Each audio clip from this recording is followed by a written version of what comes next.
Du coup, cette Solo 126, enfin 60-126, mais on va l'appeler la 126, ce sera plus simple, donc de 64-65. Son souci, c'était donc les membranes qui étaient carreaux, et du coup, à la fin, elle ne voulait plus démarrer.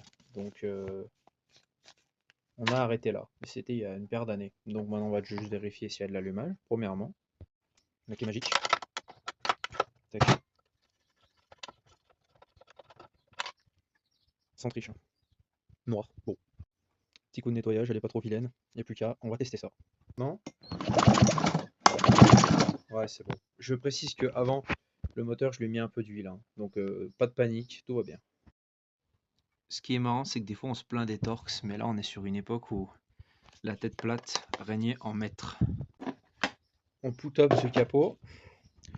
Maintenant on a des vis là, apparemment. Hop, t'as vu, c'est la magie. Le joint, on va voir. Bah franchement, pour un truc aussi vieux, bah, il fera très bien l'affaire, hein. C'est pas un truc moderne. Et puis voilà la bête, enfin. On va démonter ça. Bon, ça, du coup, je te passe quand même les détails parce que ça reste un peu chiant, hein, quand même. Voilà, tu vois là, voilà. On va dégager aussi la mise à l'air, enfin, du réservoir. Et je crois que, en fait, là j'investigue en même temps, hein. Je pense qu'on dessert petit à petit et qu'on le recule comme ça.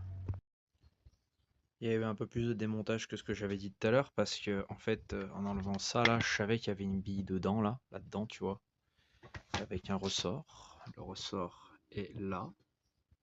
Tu te doutes bien de ce qui s'est passé, la bille n'existe plus. Impossible de la retrouver.